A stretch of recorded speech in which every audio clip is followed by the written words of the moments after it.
Hey, good afternoon, everybody. It's Mr. Heiser here, the principal over at Meadowlawn, and we are really excited because we are about to start an adventure.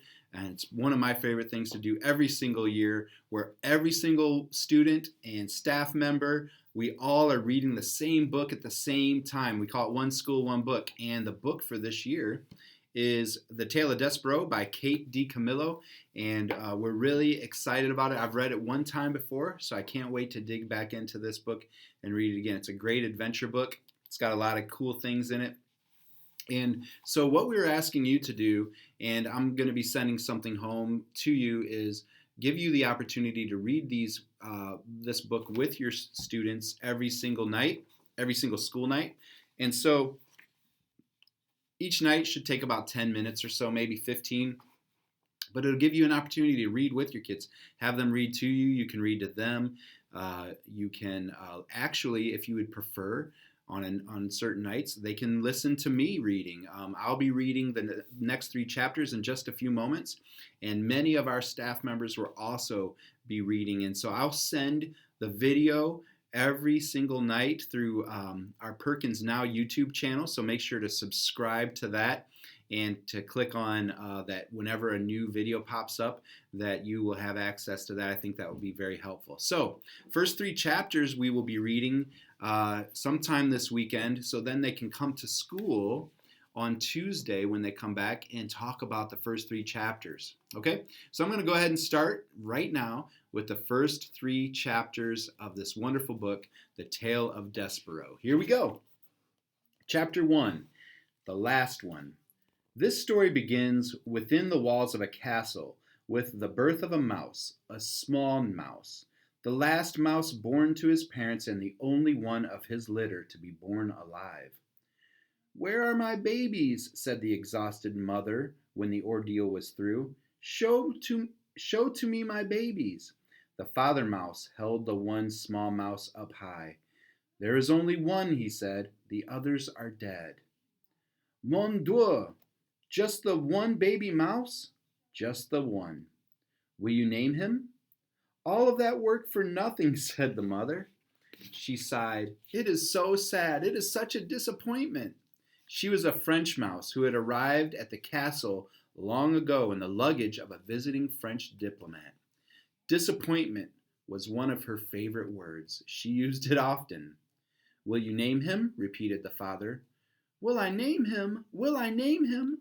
Of course, I will name him, but he will only die like the others. Oh, so sad. Oh, such the tragedy." The mouse mother held a handkerchief to her nose and then waved it in front of her face. She sniffed. "I will name him, yes, I will name this mouse Despereaux. For all the sadness, for the many despairs in this place. Now, where is my mirror?" Her husband handed her a small shard of mirror.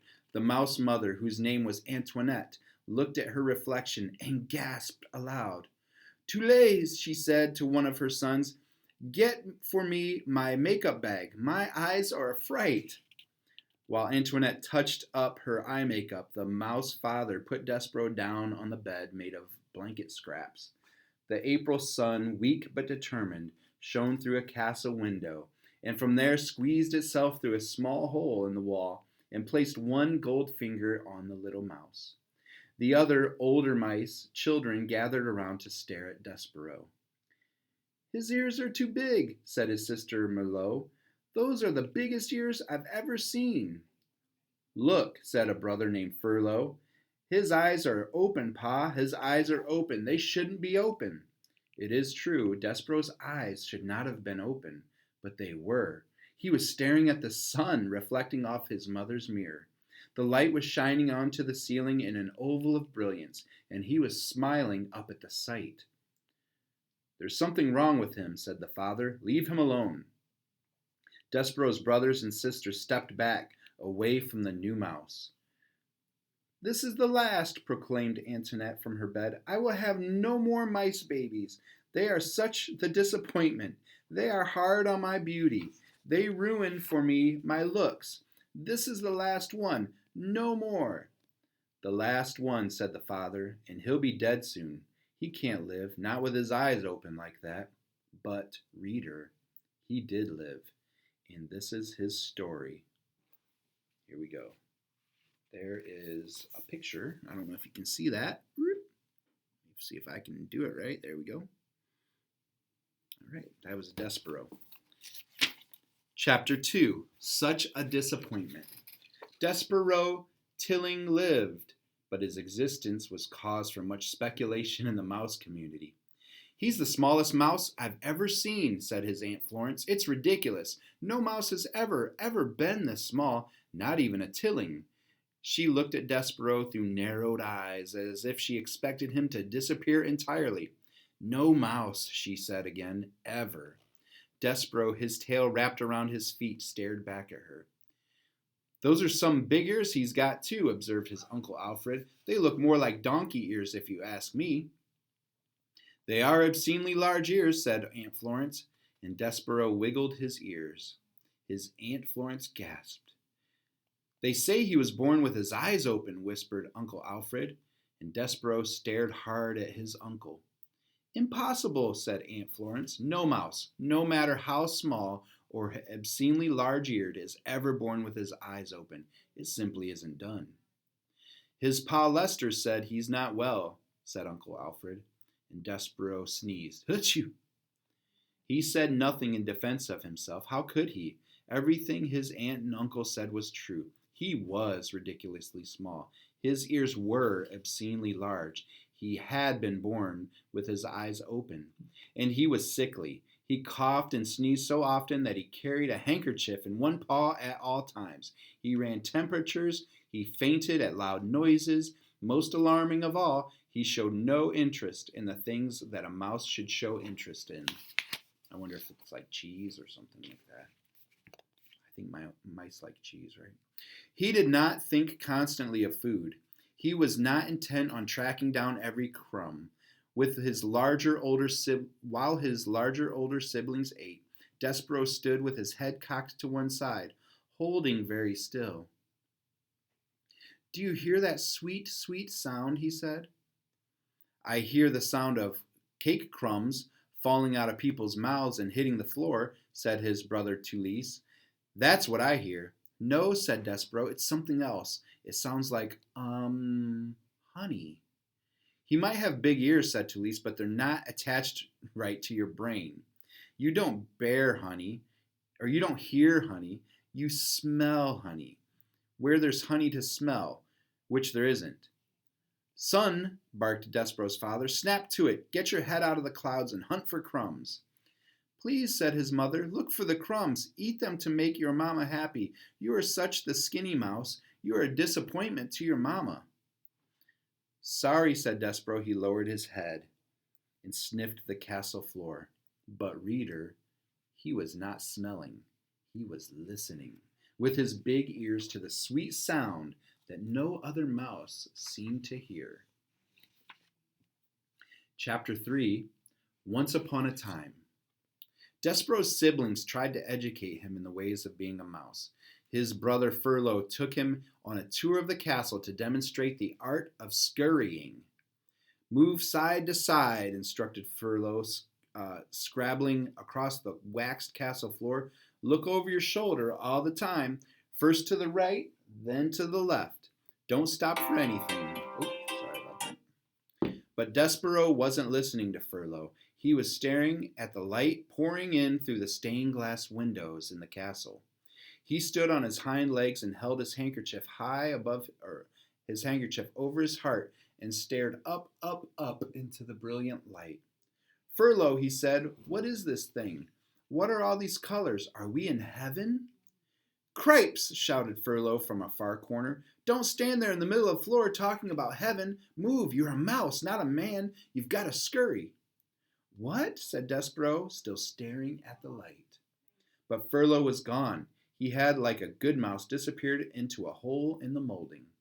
Despereaux's sister Merlot took him into the castle library, where light came streaming in through tall, high windows and landed on the floor in bright yellow patches.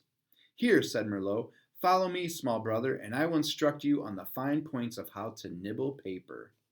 Merlot scurried up a chair from there hopped onto a table for which there was a huge open book. This way, small brother, she said as she crawled onto the pages of the book, and Despereaux followed her from the chair to the table to the page. Now then, said Merlot, this glue here is tasty, and paper edges are crunchy and yummy, like so. She nibbled the edge of the page and then looked over to Despereaux. You try, she said. First, bite on some glue, and then follow it with a crunch of the paper. And these squiggles, they are very tasty. Despereaux looked down at the book, and something remarkable happened. The marks on the pages, the squiggles, as Merlot referred to them, arranged themselves into shapes. The shapes arranged themselves in the words, and the words spelled out a delicious and wonderful phrase. Once upon a time. Once upon a time, whispered Despereaux. What? Said Merlot. Nothing. Eat, said Merlot. Here's the picture of Despereaux. Once upon a time. Pretty awesome. I couldn't possibly, said Despereaux, backing away from the book. Why? Said Despereaux, it would ruin the story.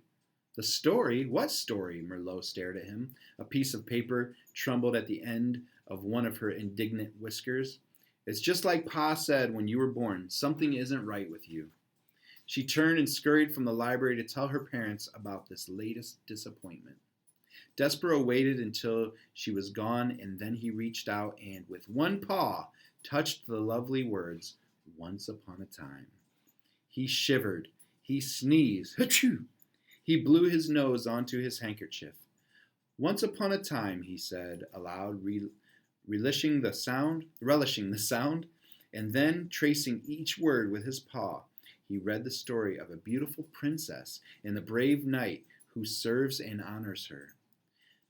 Despereaux did not know it, but he would need very soon to be brave himself. Have I mentioned that beneath the castle there was a dungeon, and in the dungeon there were rats, large rats, mean rats. Despereaux was destined to meet those rats. Reader, you must know that an interesting fate, sometimes involving rats, sometimes not, awaits almost everyone, man or mouse, who does not conform. What a wonderful first 3 chapters. I hope that you enjoyed them. And remember, we will have people reading every single night to you. So if you get a chance to, make sure to read, make sure to listen to the readings. Read with your parents, or parents read with your students. It's just a wonderful way to connect and ask them questions about what they read. To ask them what they think about it, what they'd like to do. It's a great way to help them to become better readers. It's just simply asking about what they just read. Have a wonderful weekend, everybody. Hope to see everybody back on Tuesday, and go Pirates!